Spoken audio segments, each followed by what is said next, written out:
A popular gardening trend promises a garden overflowing with fruits and vegetables if you just focus on the layers. Horticulturist Sheridan Hansen is here to teach us about lasagna gardening. So it's not just because we're pre-lunch and I'm hungry, but when I first read that phrase, that term, I thought, are we growing the elements to a lasagna? Because we do that, right? Yeah, you could. You could draw a salad garden. You can grow a salad garden, or you could whatever. Yeah, we could do the tomatoes and the eggplants and the onions. See, that's where my mind went. But this is not about the food at all. It's not. This is a really popular gardening trend that I'm getting a lot of questions about, that people are talking about on social media. So this is building layers, not with noodles, but with things in the garden to create this composting layer that will add nutrients and hold water in our soil. So it's more than just the soil or fertilizer. You've actually got layers underneath that will help promote what? So we're going to, as these layers break down, it's essentially a compost on top of the soil. Oh. So like we're composting in a compost bin, but there's no bin. We're just on top of the soil, and these layers will break down with microbial help.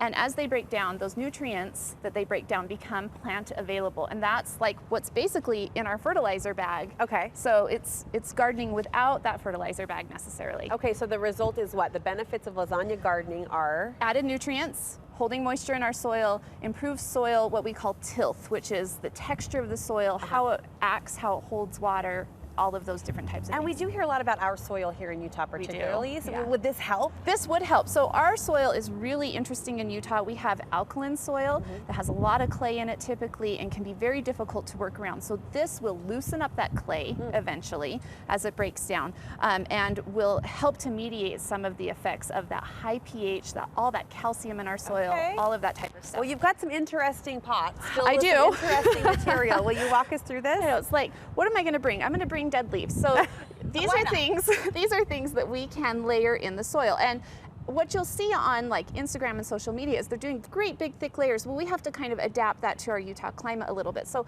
I can create layers in my garden. I can put down a layer of leaf litter. On top of the soil? On top of the soil, right on top. And then I could put down a layer of shredded paper. And then maybe I want to put a layer of topsoil or peat on top of that to kind of hold it down, to help build the microbial activity, to get the worms to move up through it. I'm picturing this just all blowing away, but that soil will help It will help, yeah. We definitely have to put a heavier layer on top. This is like a homemade compost that you could then layer on top of that. Very small wood chips.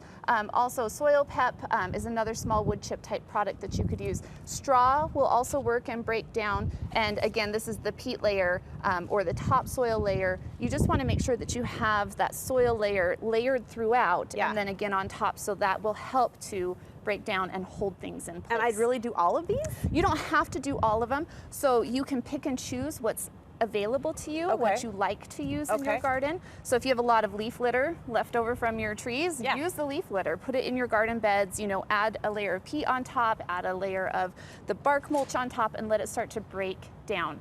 And as it breaks down, you can come back through, you can mix it into your soil, and that will push the nutrients down into the root zone where your plants can then pull that and use it. How long before we start to manually mix it in? So about a year, you'll see it start to break down over the course of a year. So as you're doing spring cleanup and getting things ready, save those materials, save them in the fall, and then do this, as you're cleaning up your beds in the spring and get things layered. Does it change how I water or how I? Definitely can. So this is going to hold moisture in my water. So where we're in a drought, this might be something that we want to look at. We want to put these layers of mulch on top of our soil to hold that moisture in.